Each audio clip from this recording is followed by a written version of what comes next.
Radio Haïti Connexion, la connexion des connexions. Radio Haïti Connexion, la connexion des connexions.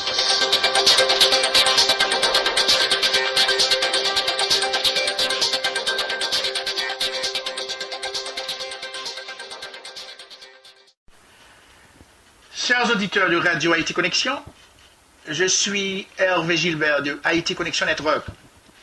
Bienvenue à notre édition spéciale consacrée aujourd'hui à un sujet brûlant de l'actualité en Haïti et dans la diaspora. En effet, depuis la mort prématurée du juge Jean-Serge Joseph, survenu en Haïti dans des circonstances douteuses, il y a un véritable tollé en Haïti, voire un méli-mélo, qui a forcé même le Parlement, instance s'occupant presque entièrement de législation, à y prendre part aussi. Du fait de cette mort, je dirais, inattendue. C'est ainsi qu'on a eu donc 3 commissions d'enquête constituées en Haïti sur cette affaire, et finalement, le transfert de la dépouille du juge citoyen canado-haïtien Québec-Canada pour une autopsie avant son enterrement. D'après les dernières nouvelles qui nous sont parvenues cette semaine concernant le résultat de l'autopsie faite au Canada, il semble que le juge Jean-Serge Joseph a succombé à une hémorragie intracérébrale ou intraparenchymateuse. Nous avons donc pensé à faire appel à un médecin afin de nous aider à voir plus clair dans cette affaire. Nous avons avec nous au bout de la ligne le docteur Carl Gilbert, chirurgien pratiquant aux États-Unis depuis des années, journaliste et écrivain très versé dans les histoires haïtiennes, qui va nous aider à clarifier certains aspects de cette histoire. Bonsoir, docteur Gilbert. Bonsoir Hervé, bonsoir chers auditeurs et auditrices de Radio Haïti Connexion. Tout d'abord, docteur Gilbert, vous êtes un médecin pratiquant ici aux États-Unis depuis des années. Avant d'entrer dans le vif du sujet du jour, j'aimerais bien que vous nous parliez un peu de vos expériences professionnelles et quelle est votre spécialité comme médecin. Avant d'entrer dans le vif du sujet, comme vous avez dit tantôt, je voudrais présenter mes condoléances à la famille du juge Jean-Serge Joseph, frappé par cette mort soudaine ou précoce. Et merci pour l'invitation. En effet, je suis chirurgien. Je pratique la chirurgie générale depuis des années aux États-Unis. Je suis un spécialiste en chirurgie comme défini et certifié par le Board américain de chirurgie.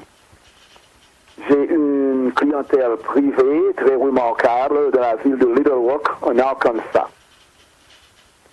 Comme vous aviez dit tout à l'heure, je suis aussi écrivain et j'ai eu aussi une formation journalistique et je collabore étroitement avec vous autres de Haïti Connexion, dont je suis le directeur général.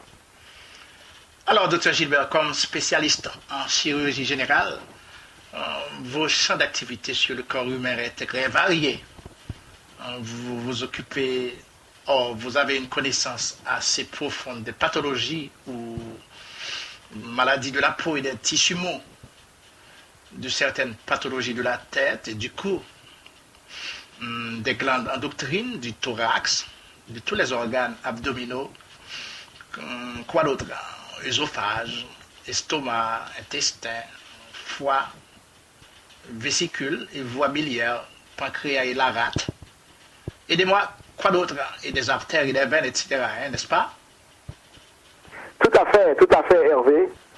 La chirurgie générale traite de ces maladies, mais sur une fréquence plus ou moins variée, selon l'intérêt du chirurgien ou selon sa subspécialité et son training avancé, je dirais. Alors, et vous alors, docteur Gilbert, quel est votre intérêt? Eh bien, mon intérêt à moi, c'est la chirurgie abdominale, cancéreuse ou pas, certaines tumeurs des tissus, cancéreuses ou non, les blessures cutanées, je veux dire de la peau, de certaines interventions vasculaires périphériques, appelle ici la chirurgie laparoscopique, qui en fait représente des approches techniques fermées d'intervention avec des caméras par rapport aux techniques ouvertes de la chirurgie. Merci, Dr Gilbert. Venons-en maintenant au sujet de notre conversation du jour. Vous êtes bien au courant de la nouvelle de la mort du juge Jean-Serge Joseph, qui continue de défrayer la chronique des nouvelles en provenance d'Haïti depuis le 14 juillet 2013. Hein? Tout à fait, j'ai entendu parler. Oui, c'est un décès pour lequel les rumeurs ont même parlé d'un éventuel empoisonnement par des membres du gouvernement actuel en Haïti. Et des sources proches de la famille du juge, selon les notes que j'ai sous les yeux, avaient même déclaré à la presse que l'autopsie réalisée au Canada avait confirmé la thèse d'un empoisonnement. Mais le bureau du coroner canadien devait par la suite corroborer la déclaration des médecins de l'hôpital Meuse, à savoir que le juge était mort d'une hémorragie intraparenchymateuse cérébrale. Est-ce que vous pouvez clarifier ce terme pour les auditeurs? Comment définir ce jargon médical, Dr Gilbert? C'est une hémorragie ou saignement qui arrive au sein même de la substance du cerveau. Alors, lors de cette conférence de presse, les médecins de l'hôpital Meuse ont dit quand le juge est arrivé, il était déjà dans un état critique et incapable d'être sauvé. Ces médecins ont appelé la cause de la mort un accident vasculaire cérébral avant qu'une autopsie ait été effectuée. Est-ce possible? Docteur Gilbert? Oui, c'est possible, c'est possible. Bon, nous allons à présent jouer pour vous un extrait sonore de la première déclaration d'un des médecins de l'hôpital Bernard Meuse à Port-au-Prince, quelques heures après que le juge ait été prononcé mort. Peut-être que ça pourrait vous aider à opiner davantage sur la question. Nous vous rappelons que cet enregistrement est un peu distordu, mais patientez donc avec nous. Je vous reviens. D'accord, je vous écoute. De salle d'urgence de l'hôpital Bernard-Meuse. Il était là hier soir et le patient était venu ici pour le soin médical. Et il était fait un stroke, un AVC cérébral au time. Did he die? Or did he come in? He came in about 3 in the morning. Patient came in I saw him at 7 a.m. The patient at about 7 a.m. Il était venu à 3 heures du matin, il était le patient à 7 heures du matin. He died at about 8 o'clock p.m. Il était mort à 8 heures du soir hier soir. Donc nous sommes le vendredi soir à 3 heures, nous à 8 heures samedi. Il était venu samedi à 3 heures. Samedi à 3 heures du matin. Il était mort à 8 heures samedi soir. Qui c'est que était présenté le caractère de la bon, il était bien, what did he come? Il était bien, what did he come with? Why did he come to the hospital? And so, you know, bon, l'information de la patient, c'est confidentiel. Je ne vais pas parler plus en généralité pour le patient en général, mais ça c'est une information privée pour la famille, pour le patient. Ça le quelqu'un qui fait mourir. Et bon, il faut besoin de temps pour les résultats de l'autopsie encore, mais nous pensons qu'il était un stroke, un AVC. Donc nous recevons comme AVC. Venir à police nationale, venir tout est disposé. Et bon, c'est plus ou moins le confidentiel, mais nous avons dit qu'il était bien malade et nous avons un gros problème avec les C'est bien malade. Est-ce que les police nationale? Yeah, I mean, I want to know if he's conscious, and I guess you want to speak in very broad general. So I would say that I have not yet received any authorization from the family to talk at length about what condition he did have or about what I should say to the to the press.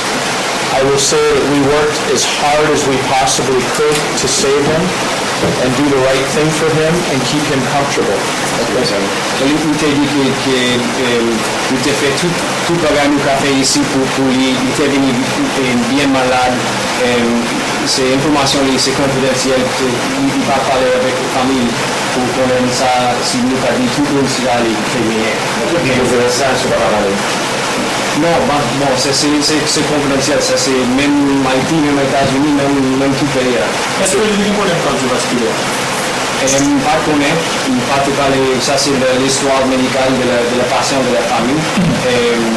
Mais normalement, quand un patient a un stroke, il y a une hypertension, il y a un diabète, il y a aussi un autre problème qui cause ce stroke-là, en général.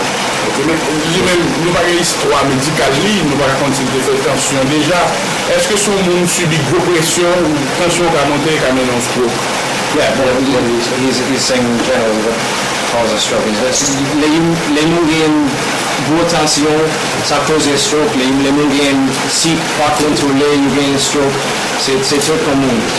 So, pas connaître exactement, pas dire exactement ça qui vient avant l'histoire médicale, mais c'est très commun qu'un population a un stroke chaque jour ici parce qu'il y a une grosse tension, il y a physique, il y a un cholestérol, il y a une obésité, il y a fumé. So, pour la santé publique, nous avons besoin de réduire le cause des strokes, ces tensions, nous avons besoin de traiter, les cycles, nous avons besoin de traiter, qui est fumé. Combien il était venu à l'hôpital là? Combien il était venu et puis How did he come? With family? I think he came with family.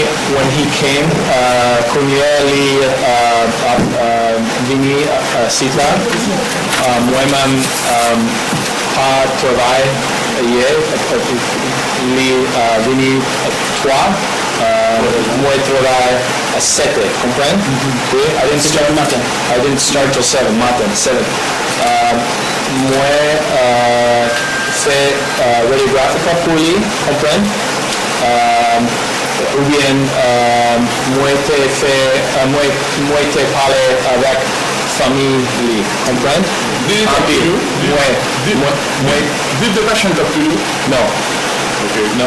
Il s'est volontaire, il travaille ici de temps en temps, mais il s'est... The body. Where's the body right now? The family I believe, I don't know for sure, but my understanding, en questa famiglia viene body. Après 4-6 heures, nous allons toujours le corps à la famille. Est-ce que nous Nous avons possibilité de faire un autopsie ici, là. Nous faisons l'autopsie dans l'hôpital général. Voilà, auditeurs et auditrices de Radio Haïti Connexion, nous avons toujours avec nous sur la ligne le docteur Gilbert, discutant avec nous la mort tragique du juge Jean-Serge Joseph. Nous venons d'écouter l'extrait sonore de la conférence du médecin de l'hôpital Meuse. Faisons à présent un petit résumé de ce circuit sonore qui a été un peu altéré. À mon avis, le docteur conférencier a été un peu hésitant dans ses déclarations. Il y a eu une certaine incertitude où il a dit attendre les résultats de l'autopsie pour se prononcer. Il a fait mention de stroke et de AVC. Quelle est votre impression? Je me demande s'il y avait vraiment eu une évaluation clinique du patient à son arrivée. Pourquoi il n'a pas mentionné les résultats du scanner, si toutefois qu'il en avait un? Autant d'ambiguïté, de spéculation. Qu'en pensez-vous, docteur Gilbert? Tout d'abord, je dois vous dire que nous ne sommes pas ici pour critiquer qui ce soit, car n'ayant pas été sur la scène, il me sera difficile de dire avec exactitude ce qui a été fait ou non pour le malade.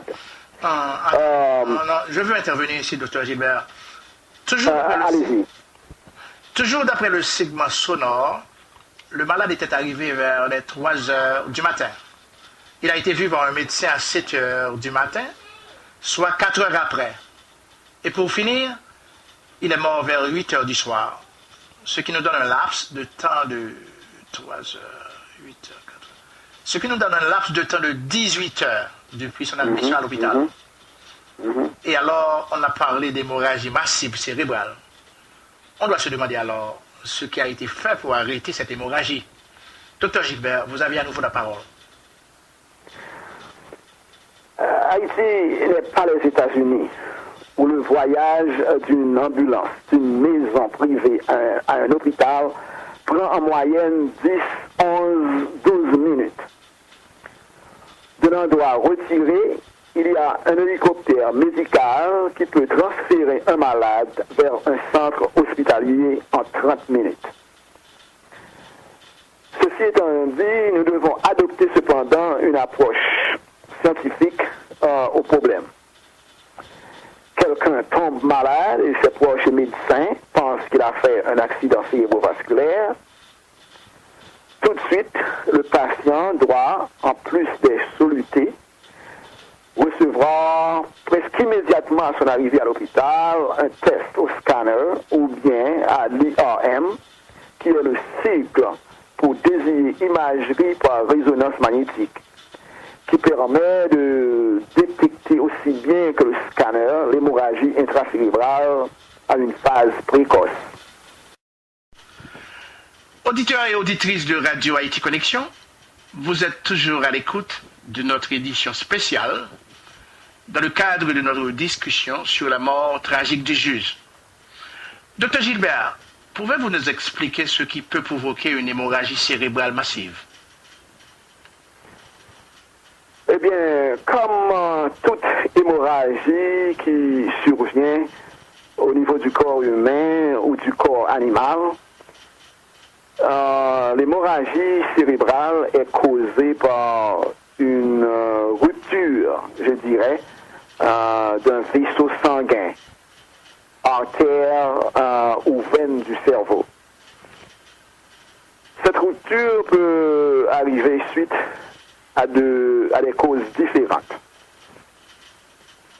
Parmi ces causes, nous avons l'hypertension artérielle, qui est ou bien mal ou insuffisamment traitée. Il y a, au point de vue anatomique, les malformations vasculaires, qui peuvent être ce qu'on appelle dans le jargon médical des cavernomes. Il y a aussi des malformations artério-veineuses, des anévrismes.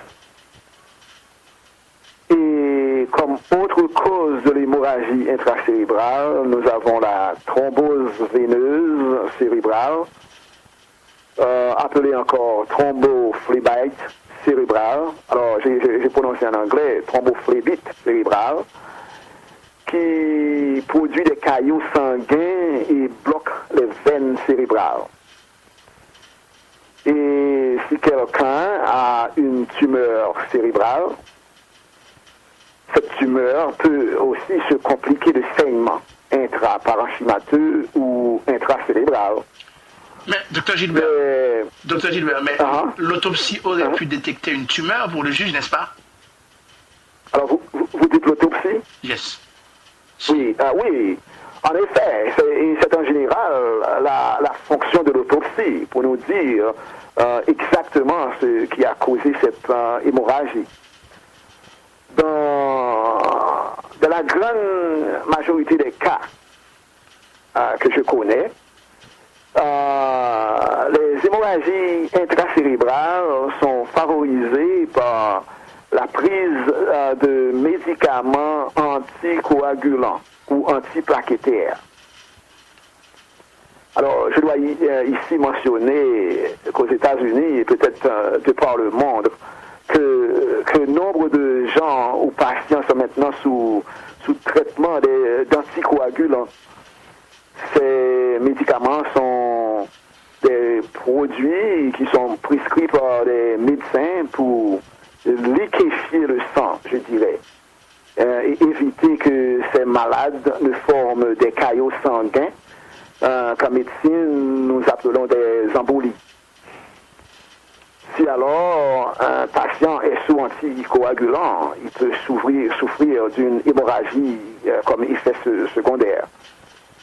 Cette hémorragie peut être au niveau des intestins, des reins, du cerveau ou de n'importe quel autre organe du corps humain. Docteur Gilbert, à part les anticoagulants, y a-t-il d'autres produits qui peuvent causer une hémorragie au niveau du cerveau? Oui, il y a par exemple un médicament commun, l'aspirine.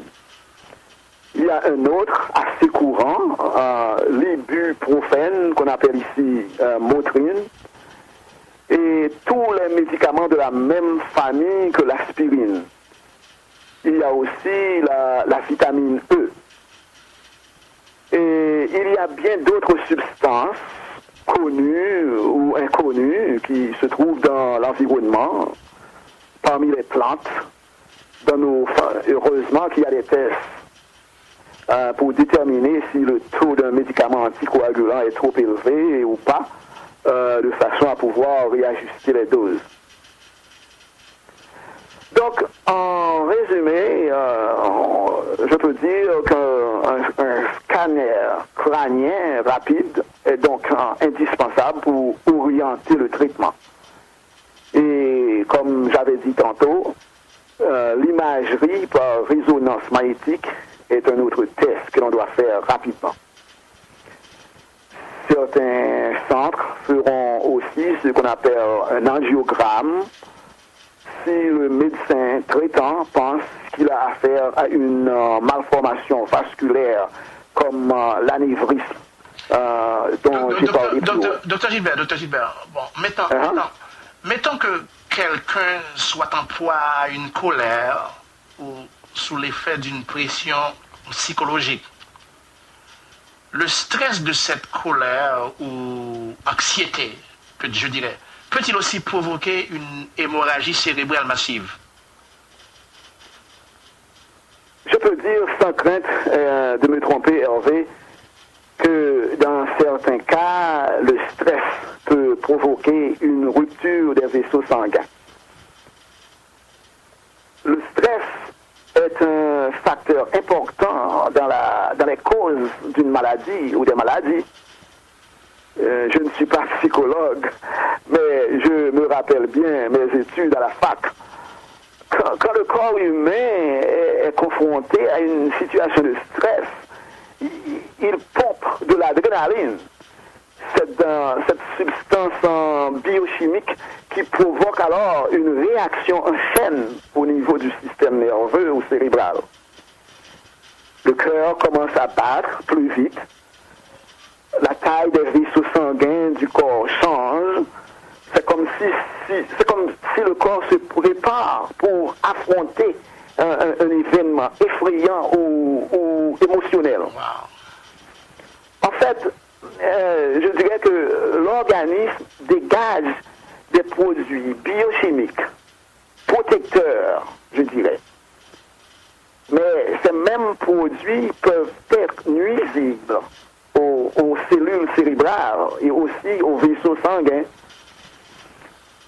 Donc, en résumé, pour répondre à la question, le stress, surtout le stress aigu, peut causer, en effet, une poussée d'hypertension artérielle.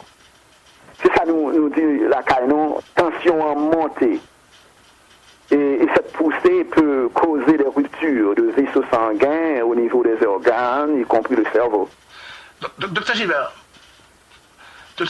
parlons maintenant... Oui, je vous écoute. Parlons maintenant du traitement de l'hémorragie intracérébrale ou intraparenchymateuse, comme l'autopsie l'a révélé. Nous vous écoutons maintenant. Bon, le traitement commence avec les soins d'urgence et les mesures générales de réanimation. Je vais tout de même classer le traitement en 3 catégories. Il y a le traitement médical, il y a le traitement chirurgical et le traitement qu'on appelle ici endovasculaire, c'est-à-dire on essaie d'aller directement là où le saignement est en train de se produire. Parlons en premier lieu du traitement médical. Eh bien, le traitement médical consiste des mesures générales de réanimation qui, dans l'ensemble, je dirais, constituent un traitement de support. Si le ou la malade souffre de tension, les chiffres de la tension artérielle doivent être maintenus assez bas afin d'éviter l'aggravation de l'hémorragie. Alors, si la personne était sous traitement d'anticoagulants, eh bien, ces anticoagulants doivent être stoppés et même antagonisés, comme on dit dans le jargon médical. On doit stopper c'est l'effet de ces anticoagulants par l'administration d'antidotes. Et aussi, si le patient peut être connecté à un ventilateur, s'il ne respire pas bien. Et alors ici, aux États-Unis, mais on a facilement recours à une ventilation assistée. Surtout si l'hémorragie est dans un foyer anatomique qui trouble la respiration du patient. Et il y a une chose très importante, c'est l'hypertension qui se produit à l'intérieur même du cerveau. Parce qu'il faut comprendre que le cerveau est emprisonné, je dirais, dans une boîte osseuse. Et le cerveau, la substance, ou bien la substance du cerveau ne peut pas s'étendre. Donc à ce moment-là, il se produit une hypertension qui doit être corrigée. Alors, dans les centres spécialisés, on met ce qu'on appelle des cathéters, des tubes, pour ouvrir, je dirais, une fenêtre sur le cerveau, de façon à ce que le cerveau puisse respirer, je dirais. Alors, il y a aussi d'autres méthodes médicales qu'on emploie dans les centres spécialisés. Donc, je vais dire ça en passant, et on donne parfois des facteurs de coagulation, comme le facteur 7, je crois, alors on injecte ces facteurs aux patients de façon pour voir si on peut provoquer une coagulation du sang. Est-ce que je peux poursuivre? Parlons maintenant du traitement chirurgical. Le traitement chirurgical peut être envisagé en cas d'une aggravation progressive du tableau clinique, en particulier chez le sujet jeune. Alors, le neurochirurgien peut intervenir et faire ce qu'on appelle un drainage, une évacuation de l'hématome. Mais la mortalité reste lourde. Alors vous dites que le traitement chirurgical peut être fait en cas de l'aggravation du tableau clinique et dans le cas du juge. Oui, l'évacuation chirurgicale précoce de l'hémorragie est proposée dans certains cas. Mais bien des fois, on n'est pas certain du bénéfice. Une option moins agressive consistant en une chirurgie stéréotaxique qui consiste à injecter un médicament qui détruit les caillots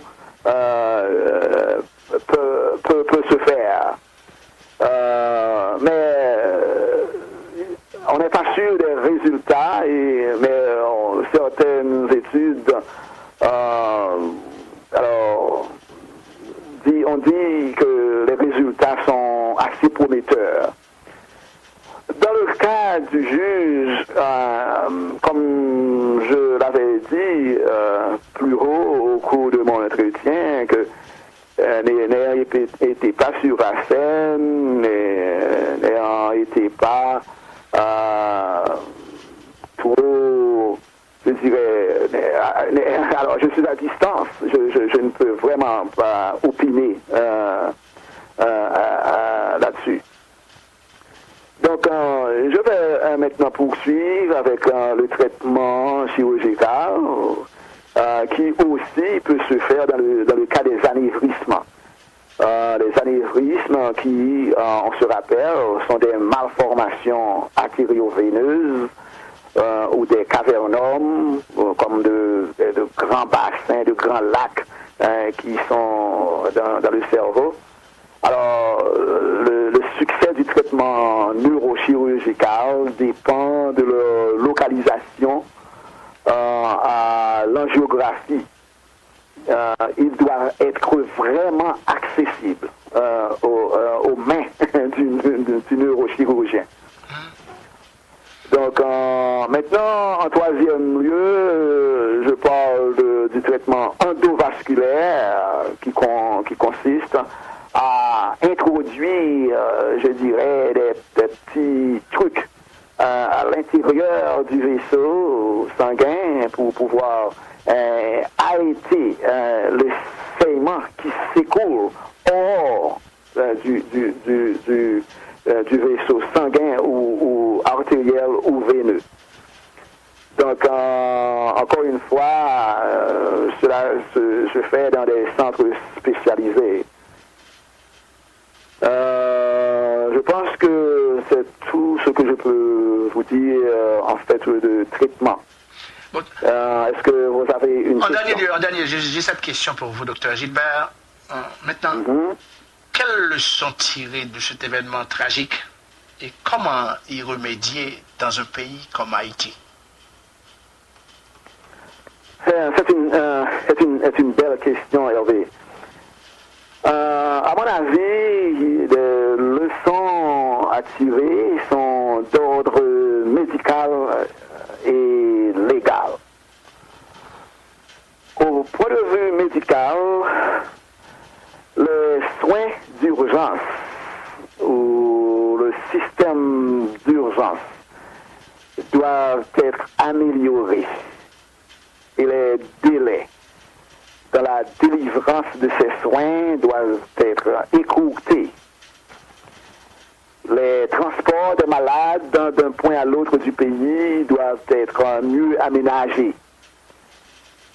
Quand j'écrivais mes rubriques de santé dans les colonnes d'un journal local du pays, j'avais même préconisé un transport rapide des gens au moyen d'hélicoptères médicaux, MED-EVAC, comme on l'appelle ici aux États-Unis, à partir des centres primaires de santé vers des centres secondaires ou tertiaires. Docteur Gilbert, c'est une excellente recommandation. Merci. Que vous venez de faire, car imaginez si quelqu'un tombe malade à Jérémie, il lui faudrait 12 heures de voyage pour arriver à un centre hospitalier bien équipé et trouver un médecin spécialisé pour un cas critique. Notre Haïti est-elle vraiment dans le 21e siècle? Nous avons un pays dépourvu de tout, alors que la santé est le premier des biens. Tout hôpital a besoin d'avoir un personnel de trauma 24 heures sur 24. Qu'est-ce que vous en pensez? Vous avez bien dit, Hervé. Donc, pour compléter ma réponse à votre question, d'autres leçons à tirer de cet événement sont d'ordre légal, à mon avis. Je m'explique. Si les circonstances sont douteuses au sujet de la mort d'une personne, l'embaumement du cadavre ne doit pas être fait avant la réalisation plus ou moins immédiate de l'autopsie par un médecin légiste qualifié. Sinon, des doutes vont persister au sujet de la cause réelle de la mort dans un pays où il y a une carence de laboratoires avancés ou modernes et où les rumeurs et les croyances traditionnelles se priment. Alors, les croyances traditionnelles priment assez facilement sur les faits, quoi. Merci, Dr Gilbert, pour cet entretien aussi informatif. Voilà. Merci. Chers auditeurs et auditrices de Radio Haïti Connexion, ainsi se termine notre interview avec Dr Gilbert, qui a été très édifiant à mon avis. C'était Hervé Gilbert depuis les studios de Radio Haïti Connexion en Floride, qui vous remercie pour votre fidèle écoute. La transcription de cette interview sera disponible sur le blog de Haïti Connexion Culture et en diaporama sur YouTube. Merci encore une fois, Dr Gilbert, et merci à vous tous pour votre écoute. À bientôt. Je vous en prie. À la prochaine.